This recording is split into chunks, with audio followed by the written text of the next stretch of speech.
झूठा प्रचार कर रहे हैं। और वो तब कर रहे हैं जबकि वो एक मैटर कोर्ट में सब्सिडिस है, एक न्याय निर्णय आ चुका है, उसके बारे में गलत बयानी की जा रही है, जो कि बिल्कुल गलत है।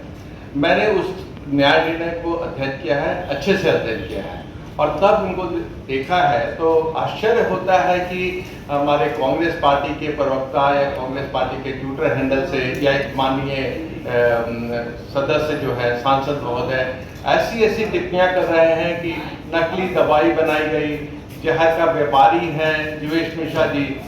तो मैं सबसे पहले आपको ये बता देता हूँ और चुनौती देता हूँ इन लोगों को कि जीवेश मिश्रा जी किसी भी दवाई बनाने की फैक्ट्री के ना मालिक है, ना डायरेक्टर है, ना पार्टनर है। वो ऐसी कोई बात ही नहीं है। तो फिर ये दवाई नकली थी कि असली थी, ये विषय कहाँ रह जाता है। वो किसी भी दवाई बनाने की कंपनी से कभी भी उनका कोई संबंध नहीं रहा है। और जहां तक ये बात आ गई है तो मैं आपको विस्तार से बताऊं कि 2012 में एक ड्रग इंस्पेक्टर ने कंप्लेन फाइल किया और राजसमंद राजस्थान में एक कंप्लेन फाइल किया कि एक सिप्रोलिन दवाई बनती थी और उस दवाई को बनाने वाली दूसरी कंपनी थी।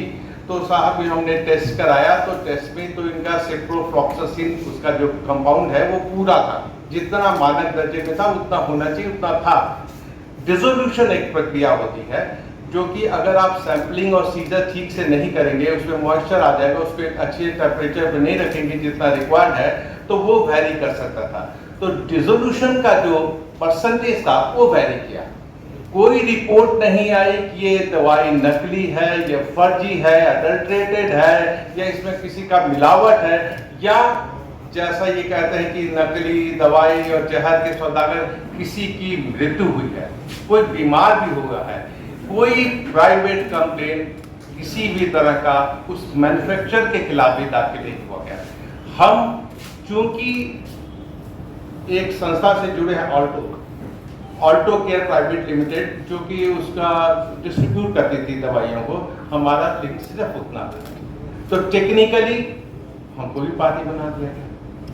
जब उसका न्याय निर्णय आया तो उन्होंने कहा, कोर्ट ने कहा, मैं न्याय निर्णय की कॉपी आप लोग को भी दे दूंगा, उन्होंने कहा कि इस ऑफेंस की ग्रेविटी को देखते हुए और इनका एक्यूज के चरित्र को देखते हुए इनको प्रोबेशन ऑफ ऑफेंडर का लाभ देते हैं।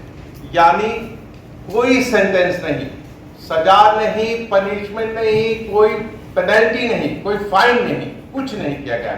और प्रोबेशन ऑफ ऑफेंडर जो एक्ट है उसका लाभ तभी दिया जा सकता है, उसमें दो चीजें बहुत आवश्यक हैं। उसकी ग्रेविटी ऑफ ऑफेंस क्या था?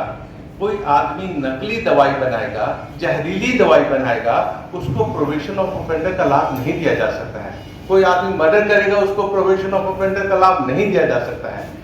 और इनका चरित्र क्या है ये देखना, पार्टी का चरित्र कि उसका जरूरी था। हमारे चरित्र को देखा जाए कि ना पहले कोई शिकायत, ना अभी कोई शिकायत, ना हम मैन्युफैक्चरर है। जो लेबोरेटरी में टेस्ट की गई